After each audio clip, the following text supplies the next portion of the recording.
Hey guys, welcome to my YouTube channel. In this video, we are going to learn the complete concept of partial fraction and how to find integration by partial fraction. So without wasting time, let's start the video.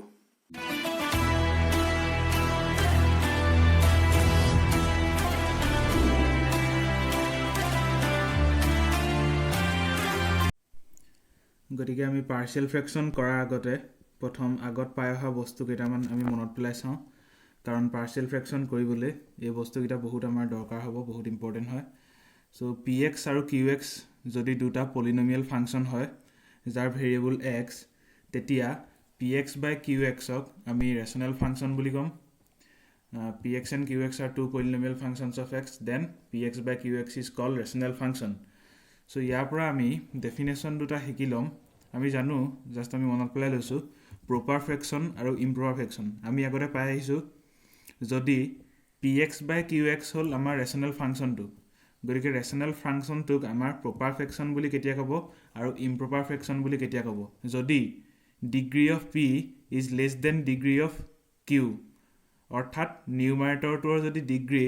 ডিনমিনেটৰটোৰ ডিগ্ৰীতকৈ যদি কম হয় তেতিয়া আমি px by qx ক proper fraction বুলি কম আৰু যদি আমাৰ px ৰ ডিগ্ৰীটো qx ৰ ডিগ্ৰীতকৈ ডাঙৰ বা সমান হয় অৰ্থাৎ নিউমাৰেটৰটোৰ ডিগ্ৰীটো ডিনমিনেটৰটোৰ ডিগ্ৰীতকৈ ডাঙৰ নাইবা সমান যদি হয় তেতিয়া আমি px by qx ক improper fraction বুলি কম ঠিক আছে আমি एग्जांपल লৈ চাইছো ইয়াত এটা যেনিবা ৰেচনেল ফ্ৰেকশন টা আছে x square plus 2 divided by x cube plus 3x plus 1 ইয়াত কি হৈছে নিউমাৰেটৰ ডিগ্ৰী হৈছে 2 হাইয়েষ্ট পাৱাৰ 2 আছে x ত আৰু ইয়াত ডিনমিনেটৰ ডিগ্ৰী হৈছে 3 সো নিউমাৰেটৰ ডিগ্ৰীটো ডিনমিনেটৰ ডিগ্ৰীতকৈ সৰু হে কাৰণে ই প্ৰপাৰ ফ্ৰেকশন হৈছে আৰু ইয়াটো একে কেছ আৰু ইয়াত আমি দেখিম যে নিউমাৰেটৰ ডিগ্ৰীটো 2 আছে আৰু ডিনমিনেটৰ ডিগ্ৰীও 2 আছে সো এটো ইম্প্ৰপাৰ ফ্ৰেকশন আৰু ইয়াটো একে নিউমাৰেটৰ ডিগ্ৰীটো 5 আছে ডিনমিনেটৰ ডিগ্ৰীটো 3 আছে মানে নিউমাৰেটৰ ডিগ্ৰীটো ডিনমিনেটৰটোৰ ডিগ্ৰীটোতকৈ ডাঙৰ হে কাৰণে ইয়াক ইম্প্ৰপাৰ ফ্ৰেকশন বুলি কম ঠিক আছে আমাৰ এই ডেফিনেশ্যন দুটা বহুত দৰকাৰ হ'ব ওকে সো সাপোজ আমাক এটা ফ্ৰেকশনৰ ইন্টিগ্ৰেশন কৰিবলৈ দিছে px by qx ওকে এটো এটা ফ্ৰেকশন আছে ইয়াৰ ইন্টিগ্ৰেশন কৰিব লাগে উইথ ৰেসপেক্ট টু x তেতিয়া আমি যদি পাৰ্শিয়াল ফ্ৰেকশন ইউজ কৰিবলৈ হয় আমি ফাৰ্স্ট চেক কৰিব লাগিব px by qx এই ফ্ৰেকশনটো প্ৰপাৰ ফ্ৰেকশন হয় নে নহয় আমি তেতিয়া দুটা কেছ হ'ব পাৰে px by qx টো প্ৰপাৰ হ'ব পাৰে আৰু ইম্প্ৰপাৰ হ'ব পাৰে সো আমি দুইটা কেছ চাওঁ সো ইয়াৰ প্ৰপাৰ হোৱাৰ চান্স আছে আৰু ইম্প্ৰপাৰ হোৱাৰ চান্স আছে ওকে যদি px by qx টো প্ৰপাৰ হয় তেন্তে আমি ইয়াক পাৰ্শিয়াল ফ্ৰেকশন কৰিব পাৰিম সো আমি ইয়াক পাৰ্শিয়াল ফ্ৰেকশন কৰি দিম ওকে পাৰ্শিয়াল ফ্ৰেকশন ইউজ কৰি ভাঙি লম পাৰ্শিয়াল ফ্ৰেকশন কেনে কৰে আমি শিকিম সো যদি প্ৰপাৰ ফ্ৰেকশন হয় আমি পাৰ্শিয়াল ফ্ৰেকশন কৰিব পাৰিম কিন্তু যদি px by qx ইম্প্ৰপাৰ ফ্ৰেকশন হয় তেতিয়া আমি ইয়াক পাৰ্শিয়াল ফ্ৰেকশন ডাইৰেক্টলি কৰিব নোৱাৰো হেতু ইয়াৰ প্ৰবলেম ইম্প্ৰপাৰ থাকিলে আমি ডাইৰেক্টলি পাৰ্শিয়াল ফ্ৰেকশন ইউজ কৰিব নোৱাৰো কি কৰিব লাগিব ইম্প্ৰপাৰ ফ্ৰেকশন এটাক আমি সদায় প্ৰপাৰ ফ্ৰেকশন এটা লৈ যাব পাৰো সো ইম্প্ৰপাৰ ফ্ৰেকশন যদি থাকে আমি কি কৰিম we reduce it to proper fraction যদি ইম্প্ৰপাৰ ফ্ৰেকশন থাকে যদি px by qx ইম্প্ৰপাৰ হয় তেতিয়া আমি তাক প্ৰপাৰ ফ্ৰেকশনলৈ ৰিডিউস কৰি লম আৰু প্ৰপাৰ ফ্ৰেকশনলৈ ৰিডিউস কানেক্ট কৰে আমি লং ডিভিজন মেথড এপ্লাই কৰিব লাগিব সো লং ডিভিজন মেথড এপ্লাই কৰিলে কি হ'ব সাপোজ আমাৰ এটো দিয়ে থোৱা আছে দেখোন px by qx আছে সাপোজ এটো আমাৰ ইম্প্ৰপাৰ হল যেটো ইয়াত হৈছে ইম্প্ৰপাৰ মানে px ৰ পাৱাৰটো ডাঙৰ মানে px ৰ ডিগ্ৰীটো ডাঙৰ qx ৰ ডিগ্ৰীটো সৰু সো তাক আমি এনেদৰে লিখি লব পাৰো আৰু হেতুৱে হ'ব আমাৰ লং ডিভিজন মেথডেৰে প্ৰপাৰ ফ্ৰেকশনলৈ লৈ যোৱা সো ইয়াত সাপোজ যিকোনো এটা ফাংচন tx আছে okay plus p dash x যেনিবা এটো আৰু এটো qx সো এনেকুৱা এটা ফৰ্মত লৈ যাব পাৰো যত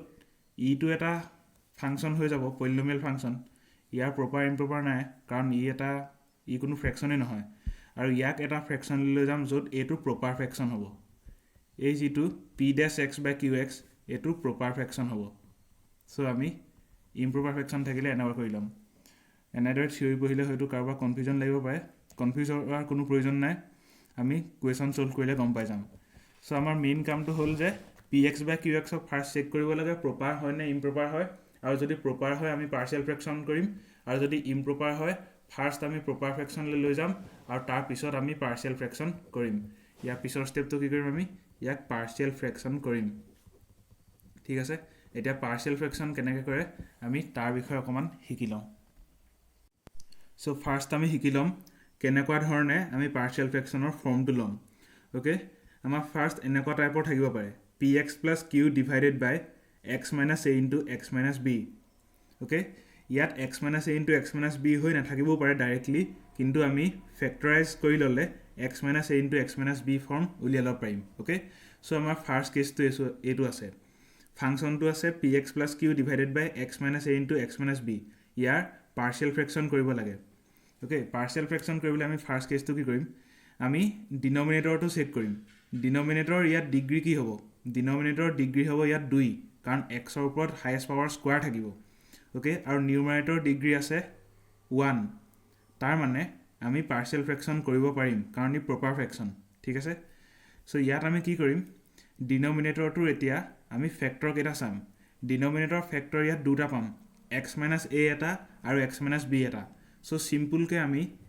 a divided by x - a plus b divided by x - b কৰি দিম অ'কে চ' আমাৰ পাৰ্চিয়েল ফ্ৰেকশ্যনৰ ভেলুটো এনেদৰে পাম a divided by x - a plus b divided by x - b ইয়াত a আৰু b ৰ ভেলু উলিয়াবলগীয়া হ'ব সেইটো আমি পিছত কৰিলে গম পাই যাম ঠিক আছে চ' নেক্সট পইণ্টটো হ'ল px + q divided by x - a whole square এইটো ফৰ্মত থাকিব পাৰে চ' ইয়াক আমি কেনেদৰে পাৰ্চিয়েল ফ্ৰেকশ্যন কৰিম ইয়াক কেনেদৰে কৰিম ইয়াত দুটা ফেক্টৰ ওলাব একেই যে আমাৰ ডিনমিনেটৰটো কি আছে x - a হোল স্কোৱাৰ আছে ইয়াত কি ফেক্টৰ ওলাব ইয়াত x - a এটা ফেক্টৰ হ'ব আৰু x - a হোল স্কোৱাৰ নিজে এটা ফেক্টৰ হ'ব চ' দুটা ফেক্টৰ পাম সেইকাৰণে আমি একেই কেছ কৰিম a divided by x - a plus b divided by ইটো ফেক্টৰ কি আছিলে x - a whole square so' b divided by x - a whole square এনেদৰে ফাৰ্ষ্ট লিখি ল'ম আৰু তাৰপিছত a আৰু b ৰ ভেলু ফাইণ্ড আউট কৰিব লাগিব অ'কে আমাৰ নেক্সট টাইপৰ ফাংচনটো হ'ব পাৰে px square plus qx plus r divided by x - a into x - b into x - c so' ইয়াতো একেই নিউমাৰেটৰ ডিগ্ৰী 2 আছে ডিনমিনেটৰৰ ডিগ্ৰী 3 আছে চ' আমি পাৰ্চিয়েল ফ্ৰেকশ্যন কৰিব পাৰিম আৰু ইয়াত কি আমাৰ ফেক্টৰ আছে ডিনমিনেটৰত আমাৰ ইয়াত তিনিটা ফেক্টৰ আছে আৰু বেলেগ factor x - a x - b x - c so' আমি ডাইৰেক্টলি লিখি দিব পাৰিম a divided by x - a plus b divided by x - b plus c divided by x - c অৰ্থাৎ আমি এই ফাংচনটোক এইটো ফৰ্মত প্ৰকাশ কৰিব পাৰিম a b c ভেলুকেইটা ফাইণ্ড আউট কৰিব লাগিব যেতিয়া আমাৰ কুৱেশ্যনটো দি থোৱা থাকে অ'কে বহুত চিম্পুল হয় আৰু নেক্সট পইণ্টটো আহিল 4 number px square plus qx plus r divided by x - a whole square into x - b একেই কেছ আমি চাম কি ফেক্টৰ আছে আমি উলিয়াই চাম ইয়াত ফেক্টৰ এটা ওলাব x - a ইটো ওলাব x - a হোল স্কোৱাৰ আৰু 3 নম্বৰটো ওলাব x - b চ' চিম্পুলকৈ আমি লিখি দিব লাগে a divided by x - a plus b divided by x - a whole square plus c divided by x - b okay বেলেগ ফেক্টৰ ঠিক আছে চ' এইটোৱে হ'ল আৰু লাষ্টৰ আমাৰ পইণ্টটো আছে px square plus qx plus r divided by x - a into x square plus bx plus c ইয়াত আকৌ আগৰ কেইটাত আমি পাইছিলোঁ যে 1 ডিগ্ৰী ফাংচন আছিল কিন্তু ইয়াত 2 ডিগ্ৰী ফাংচন এটা আছে আৰু এই 2 ডিগ্ৰী ফাংচনটোক আমি ফেক্টৰাইজ কৰি 1 ডিগ্ৰী ফাংচনলৈ ৰিডিউচ কৰিব নোৱাৰোঁ যদি পাৰিলোহেঁতেন ইয়াক 1 ডিগ্ৰী ফাংচনলৈ ৰিডিউচ কৰিলোহেঁতেন কিন্তু 1 ডিগ্ৰী ফাংচনলৈ ইয়াক ৰিডিউচ কৰিব নোৱাৰি x - a 1 ডিগ্ৰী ফাংচন আছে কিন্তু x square plus bx plus c যিটো মাল্টিপ্লাই হৈ আছে সেইটো 2 ডিগ্ৰী আছে চ' এনেকুৱা কেছত আমি কি কৰিম যিটো 1 ডিগ্ৰী ফাংচন আছে সেইটোৰ নিউমাৰেটৰত simply a divided by x - a আমি লিখি ল'ম কিন্তু 2 ডিগ্ৰী ফাংচনটো যিটো আছে তাৰ ওপৰত আমি অকল b নিলিখোঁ ইয়াত bx plus c লিখিম divided by x square plus bx plus c okay যেহেতু 2 ডিগ্ৰী ফাংচন আছে সেইকাৰণে আমি bx plus c লিখি ললো ওপৰত ঠিক আছে সো এনেদৰে আমি এনেকুৱা ফৰ্মত থাকিলে পাৰ্শিয়াল ফ্ৰেকশন কৰিব পাৰিম এবাৰ ফৰ্ম গিটা মনত ৰাখি ল'ব লাগে এই ফৰ্ম গিটা মনত থাকিলে আমি যিকোনো ধৰণৰ প্ৰবলেম পাৰ্শিয়াল ফ্ৰেকশন ইউজ কৰি সলভ কৰিব পাৰিম ওকে সো এইগিটা শিকাৰ পিছত আমি নেক্সট প্ৰবলেম সলভ কৰিব পাৰিম আচ্ছা এটা কথা কৈ দিছো ইয়াত লিখা c টো আৰু ইয়াত লিখা c টো একে নহয় দেই ইয়াত লিখা c টো স্মল c আছে আৰু ইয়াত লিখাটো ক্যাপিটেল c আছে a b c এইগিটা ক্যাপিটেল c আমি বেলেগকৈ ধৰি লৈছো আৰু তলত যেটো x - a x - b x - c আছে হেতু স্মল c হয় সো দুইটা একে নহয় আমি থিওৰিটো বুজি পালো যেতিয়া এতিয়া প্ৰবলেমলৈ যাও আৰু থিওৰিত যদি অকমান কনফিউজন আছিলেও আমি প্ৰবলেম সলভ কৰি দুটা সব ক্লিয়াৰ হৈ যাব ঠিক আছে থিওৰিটো জাস্ট বুজাবলৈ সো এতিয়া আমাৰ এটা ফাংচন ইন্টিগ্ৰেট কৰিবলৈ দিছে ফাংচনটো হল x divided by x plus 1 into x plus 2 so ইয়াক আমি পাৰ্শিয়াল ফ্ৰেকশন কৰি সহজে সলভ কৰিব পাৰিম তো চাই ল'ব লাগে আমি কেনেদৰে পাৰ্শিয়াল ফ্ৰেকশন কৰিম লেট ফাৰ্স্ট কামটো হল আমি যেটো দি থোৱা ফাংচন তাক ধৰি লম x divided by x plus 1 into x plus 2 ফাংচনটো দি থোৱা আছে কিন্তু আমি ফাৰ্স্ট চেক কৰিম এই ফাংচনটো আমাৰ প্ৰপাৰ ফ্ৰেকশন হয় নে নহয় সো ওপৰত পাৱাৰ আছে 1 আৰু তলত হাইয়েস্ট পাৱাৰ আছে 2 অৰ্থাৎ নিউমাৰেটৰ ডিগ্ৰী 1 ডিনোমিনেটৰ ডিগ্ৰী 2 সো এটো প্ৰপাৰ ফ্ৰেকশন হয় আৰু যদি প্ৰপাৰ ফ্ৰেকশন হয় আমি ডাইৰেক্টলি আমি পাৰ্শিয়াল ফ্ৰেকশন কৰিব পাৰিম সো এনেকুৱা ধৰণৰ ফাংচনৰ কাৰণে পাৰ্শিয়াল ফ্ৰেকশনৰ ষ্টাইলটো কি আছিল ইয়াত এটা ফাংচন আছে আৰু ইয়াত x plus 1 into x plus 2 দুটা মাল্টিপ্লাই হৈ আছে সো তেনে ক্ষেত্ৰত আমি কি কৰিছিলো তেনে ক্ষেত্ৰত আমি a divided by x plus 1 plus b divided by x plus 2 ধৰি লৈছিলো ওকে সো এটো আছিল এটো আমি এক নম্বৰ ইকুৱেচন নাম দি থৈ দিছো ইয়াক আমি কামত লগাম পাছত সো এতিয়া মেইন কাম হল আমাৰ a আৰু b ৰ ভ্যালু কেটা উলিওৱা সো কেনেকৈ উলিয়া চাই লওঁ এবাৰ x plus 1 into x plus 2 যেটো আছে হেতু আমি এফালে পঠিয়াই দিলো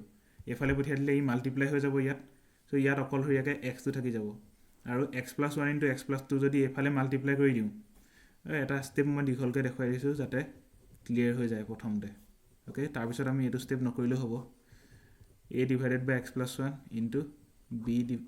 plus b divided by x plus 2 so এটো আছে নেক্সট স্টেপত আমি কৰিম কি a divided by x plus 1 আছে এটা x plus 1 কেনসেল হৈ যাব so থাকিবগে a into x plus 2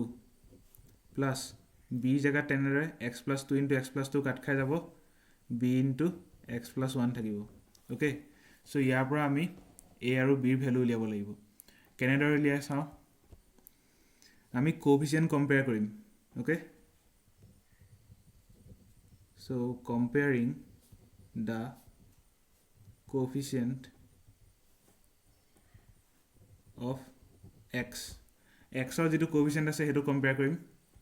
ইয়াৰ আসলতে হাইয়েস্ট ডিগ্ৰী যেটো থাকে হেতু কম্পেয়াৰ কৰিম ইয়াত highest degree x to the power 1 এ আছে সো x ৰ কোএফিচিয়েন্টটো লেফট হ্যান্ড সাইডে 1 আছে আৰু ৰাইট হ্যান্ড সাইডে a plus b আছে সো এটো আমাৰ 2 নম্বৰ ইকুৱেচন দি থৈ দিলো নাম ওকে x ৰ কোএফিচিয়েন্ট কম্পেয়াৰ কৰিলো এটো পালো তিয়া আমি কনস্ট্যান্ট কম্পেয়াৰ কৰিম অৰ্থাৎ x to the power 0 কোএফিচিয়েন্ট compare কৰিম সো ইয়াৰ এটা লাইন লিখি ল'ব লাগে comparing the coefficient of x to the power 0 x to the power 0 coefficient মানে কি কনস্ট্যান্ট সো আমি লেফট হ্যান্ড সাইডত কনস্ট্যান্ট দেখিম কনস্ট্যান্ট নাই x plus 0 হৈ আছে অৰ্থাৎ কনস্ট্যান্ট 0 আছে আৰু ৰাইট হ্যান্ড সাইডে পাম ইয়াৰ লগত 2 into a twice a plus 1 into b so ইয়াৰ আছে twice a plus b so এটো আমি 3 নম্বৰ ইকুৱেচন নাম দি দিলো এতিয়া 2 নম্বৰ আৰু 3 নম্বৰ ইকুৱেচন দুটা আছে আৰু a আৰু b দুটা ভেৰিয়েবল আছে সো তাৰ পৰা আমি a আৰু b ভ্যালু উলিয়াব পাৰিম কেনেদৰে উলিয়াম 2 আৰু 3 ক সলভ কৰিম 2 আৰু 3 ক যদি আমি সলভ কৰো তেতিয়া আমি a আৰু b ভ্যালু পাই যাম সো আমি 2 ৰ পৰা পাই যাম b -2ac আৰু b -2ac ৰ ভ্যালুটো আমি 2 নম্বৰ ইকুৱেচনত পুট কৰি দিম b জায়গাত আমি -2ac পুট কৰিম সো ইয়াৰ পৰা পাই যাম minus a is equal to 1, that means a is equal to minus 1. So আমি a ৰ value minus 1 পাই গলো আৰু যদি a ৰ value minus 1 হয় b ৰ value কি হ'ব b is equal to minus 2 আছে আছিল a is equal to minus 1 হলে b is equal to 2 হ'ব ওকে সো a আৰু b ৰ value দুটা পাই গলো এতিয়া আমি এই a আৰু b ৰ value দুটা ইকুৱেশ্যন নম্বৰ 1 ত পুট কৰিম যেটো আমি ধৰি লৈছিলো ওকে সো আমাৰ নেক্সট কামটো হ'ব a আৰু b ৰ value দুটা ইকুৱেশ্যন 1 ত পুট কৰিম সো ইকুৱেশ্যন 1 ত আছিল x divided by x plus 1 into x plus 2 আৰু a divided by x plus 1 আছিল আমি a ৰ জাগাত -1 পুট কৰিম so -1 divided by x plus 1 plus b divided by x plus 2 আছিল সো b ৰ জাগাত আমি 2 পুট কৰিম 2 divided by x plus 2 okay so ইয়াক আমি নাম দি থৈ দিলো ইকুৱেশ্যন নম্বৰ 4 এতিয়া আমি মেইন কুৱেশ্যনটোলৈ ঘূৰি যাম ওকে এতিয়া আমাৰ ইন্টিগ্ৰেশনটো কৰিবলৈ অতি সহজ হৈ যাব সো আমাৰ ইন্টিগ্ৰেশন কৰিবলৈ দিছিল x divided by x plus 1 into x plus 2 so এটো আমাৰ ইন্টিগ্ৰেশন কৰিব লাগে আমি x divided by x plus 1 into x plus 2 ৰ জাগাত এই ভ্যালুটো পুট কৰি দিব পাৰিম যেটো আমি ইকুৱেশ্যন নম্বৰ 4 ত উলিয়াই লৈছো সো ইয়াৰ জাগাত আমি -1 divided by x plus 1 plus 2 divided by x plus 2 put কৰি দিম ওকে দুইটা প্লাস আছে কাৰণে ব্ৰেকেটত থৈছো into dx সো এতিয়া আমি গম পালোৱে কি কৰিব লাগে ইয়াক ইন্টিগ্ৰেট কৰিলে কি পাম 1 -1 divided by so -1 to minus কৰি ৰাখি দিলো আৰু dx divided by x plus 1 ইন্টিগ্ৰেশন কৰিলে কি হয় অৰ্থাৎ ইন্টিগ্ৰেশন dx by x কৰিলে log of x হয় ইয়াত যেনিবা x ৰ জাগাত x plus 1 আছে so log of modulus x plus 1 আহি গল ইয়াত আৰু ইয়াত দুইটো কনস্ট্যান্ট আমি বাহিৰত ৰাখি দিলো integration dx divided by x plus 2 value hobo log of x plus 2 okay plus c where c is arbitrary constant so yak olopman simple kori rakhi dibo pari jodi ami bicharu ki korim logor property apply korim logor property eta step dikholke kori disu jate hokolwe buji pae so a duitu jitu ase a duitu iale loi gole amar power le uthi jabo logor property asil so yat x plus 2 whole square hoi jabo minus log of x plus 1 rakhi dilu এতিয়া আমাৰ কোনটো ফৰ্মত আছে log a minus log b ফৰ্মত আছে log a minus log b থাকিলে আমি কি কৰিব লাগে জানো লগৰ এটা প্ৰপাৰ্টি আছিল log a by b হৈ যায় সো ইয়াটো একেই হৈ যাব log a minus log b is equal to log a by b a জাগাত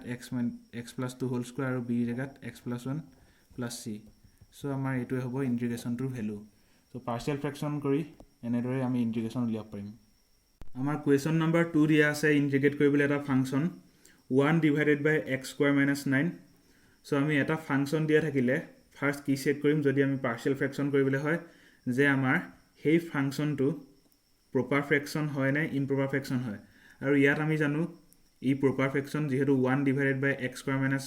9 আছে অৰ্থাৎ ডিনোমিনেটৰৰ ডিগ্ৰী 2 আছে আৰু নিউমাৰেটৰৰ ডিগ্ৰী 0 so ই এটা প্ৰপাৰ ফ্ৰেকশন আমি ইয়াক ডাইৰেক্টলি পাৰ্শিয়াল ফ্ৰেকশন কৰিব পাৰিম so আমি ধৰি লম কেনেদৰে পাৰ্শিয়াল ফ্ৰেকশন কৰিম so তাৰ আগতে আমি এটা স্টেপ কৰি লৈছো 1 divided by x square minus 9 ক আমি ফার্স্ট ডিনোমিনেটৰটোক ফ্যাক্টৰাইজ কৰি লম x square minus 9 ক যদি আমি ফ্যাক্টৰাইজেশন কৰো কি পাম x plus 3 into x minus 3 a plus b into a minus b is equal to a square minus b square হেতু ফৰ্মত পৰি গল আমি ইয়াক ডাইৰেক্টলি এনেদৰে লিখি লব পাৰিলো ঠিক আছে সো আমি এতিয়া ধৰি লম যে 1 divided by x plus 3 into x minus 3 জাগাত ধৰি লম এনেকা ফৰ্মত থাকিলে কি কৰিব লাগে আমি দুটা বেলেগ বেলেগ আমাৰ ফ্যাক্টৰ মাল্টিপ্লাই হৈ আছে so a divided by x plus 3 plus b divided by x minus 3 1 degree function দুইটা ওকে সো আমি এটো ইকুৱেশ্যন নম্বৰ 1 দি থৈছো আৰু নেক্সট কাম হ'ব আমাৰ a আৰু b ফাইন্ড আউট কৰা সো ইয়াত যেটো ডিনোমিনেটৰ আছে লেফট হ্যান্ড সাইডে হেতু এফালে পঠিয়াই দিলো তেতিয়া ইয়াত মাল্টিপ্লাই হৈ যাব সো লেফট হ্যান্ড সাইডত থাকি যাব 1 আৰু এইটো যদি ইয়াত আমি মাল্টিপ্লাই কৰি দিও x plus 3 into x minus 3 into a divided by x plus 3 কৰিলে কি হ'ব x plus 3 টো ক্যান্সেল হৈ যাব so a into x minus 3 plus b into x plus 3 এনেকুৱা হৈ যাব ওকে সো ইয়াৰ পিছত আমি a আৰু b ভ্যালু ফাইন্ড আউট কৰিবলৈ কম্পেৰিজন কৰিম so comparing the coefficient of x x ৰ coefficient যদি কম্পেয়াৰ কৰো লেফট হ্যান্ড সাইডত চাম যে ইয়াত x নাই অৰ্থাৎ x যদি নাথাকে x ৰ কোএফিচিয়েন্ট কি হ'ব 0 হ'ব মানে x তাৰ লগত 0 এটা মাল্টিপ্লাই হৈ আছে হেতু কাৰণে ইয়াৰ x ৰ কোনো ভ্যালু নাই সো লেফট হ্যান্ড সাইডে 0 আৰু ৰাইট হ্যান্ড সাইডে x ৰ লগত a এটা মাল্টিপ্লাই হৈ আছে আৰু x ৰ লগত b এটা মাল্টিপ্লাই হৈ আছে সো a + b সো এটো আমি ইকুৱেশ্যন নাম্বাৰ 2 ৰাখি দিলো নেক্সট কাম কৰিম আমি কোএফিচিয়েন্ট কম্পেয়াৰ কৰিম কাৰ x টু দি পাৱাৰ 0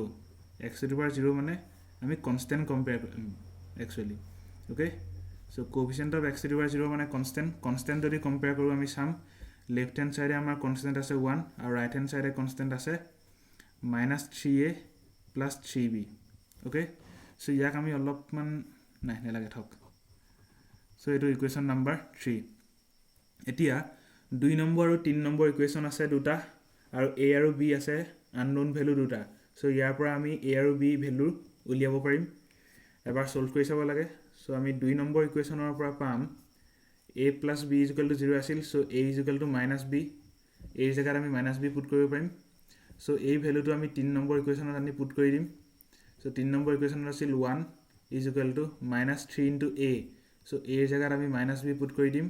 আৰু ইয়াত 3b টো যেটো আছে 3b ৰাখি দিম সো তাৰ পৰা আমি পাই যাম +3b + 3b 6b therefore b = 1/6 b value পাই গলো 1/6 আৰু b যদি 1/6 হয় a -b আছিল সো -1/6 a আৰু b ভ্যালু পাই গলো এতিয়া আমাৰ নেক্সট কাম হল হেই a আৰু b ভ্যালু দুটা আমাৰ ইকুৱেশ্যন নাম্বাৰ 1 ত পুট কৰা যেটো আমি ধৰি লৈছিলো সো a আৰু b ভ্যালু দুটা যদি আমি ইকুৱেশ্যন নাম্বাৰ 1 ত পুট কৰো তেতিয়া কি পাম 1 / x + 3 * x - 3 a / x + 3 আছিল সো a এর জায়গাত আমি -1/6 লিখিম so -1/6 / x + 3 plus b / x - 3 আছিল আৰু b এর জায়গাত আমি লিখিম 1/6 / x - 3 ওকে ইয়াক যদি আমি অলপমান দেখিবলৈ ভাল কৰি লিখো তেতিয়া কি হ'ব so -1/6 * 1 / x + 3 plus 1/6 into 1 divided by x minus 3 so ইয়াক আমি 4 নম্বৰ ইকুৱেশ্যন নাম দি থৈ দিলো আৰু ইয়াক আমি ইন্টিগ্ৰেশনটো কৰোতে এপ্লাই কৰিম সো এতিয়া আমি কোৱেশ্যনটোলৈ ঘূৰি যাওঁ আমাৰ কোৱেশ্যনটো আছিল ইন্টিগ্ৰেশন 1 divided by x square minus 9 dx so x square minus 9 ৰ জায়গাত আমি গমেই পাওঁ কি লিখিব পাৰিম x plus 3 into x minus 3 dx okay so আমাৰ নেক্সট কাম হ'ব এই 1 divided by x plus 3 into x minus 3 জায়গাত ইকুৱেশ্যন নাম্বাৰ 4 ৰ পৰা আমি ভ্যালুটো আনি পুট কৰি দিয়া আৰু যদি আমি ভ্যালুটো আনি পুট কৰি দিও ভ্যালুটো পাই যাম এইটো ওকে সো এতিয়া আমাৰ ইন্টিগ্ৰেশনটো কৰিবলৈ অতি সহজ হৈ গল এতিয়া আমাৰ কাম বেলেগ নাই বেলেগ আমি কৰিম কি ফাৰ্স্ট a2 ফাংচন ইন্টিগ্ৰেট কৰিম সেকেন্ড a2 ফাংচন ইন্টিগ্ৰেট কৰিম যদি আমি a2 ফাংচন ইন্টিগ্ৰেট কৰো এটো -1/6 কনস্ট্যান্ট আছে কনস্ট্যান্টটো বাহিৰত ৰাখি দিলো আৰু 1 divided by x plus 3 ইন্টিগ্ৰেট কৰিলে কি হয় আমি জানো log of x plus 3 plus ইটোত আছে 1/6 টো কনস্ট্যান্ট কাৰণে বাহিৰলৈ আনি দিলো আৰু 1 divided by x minus 3 যদি আমি ইন্টিগ্ৰেশন কৰো তেতিয়া পাম log of modulus x minus 3 plus c where c is arbitrary constant so ইয়াক আমি অলপমান যদি সিম্পল কে লিখি দিও তেতিয়া আমাৰ আনসাৰটো আহি যাব so 1/6 দুইটাতে আছে হেতু কমন লৈ ললো কমন 1/6 ললো আৰু 1/6 যদি কমন লৈ লওঁ আমাৰ ইয়াত log x minus 3 minus log x plus 3 আছে অৰ্থাৎ log a minus log b ফৰ্মত আছে যদি log a minus log b ফৰ্মত থাকে তেতিয়া আমি লিখিব পাৰো log of a by b so ইয়াত যদি আমি log of a by b লিখো তেতিয়া ইয়াৰ ভ্যালু পাম x minus 3 divided by x plus 3 ইয়াত মডুলাস চিনডাল থাকিব আৰু c হৈছে আমাৰ আৰবিট্ৰাৰী কনস্ট্যান্ট so এটোৱে হ'ব আমাৰ আনসাৰ এটোৱে আমাৰ এই ভিডিওটো লাষ্ট অংক আছিল আমি নেক্সট ভিডিওত আৰু কেইটামান প্ৰবলেম কৰিম partial fraction related okay thank you for watching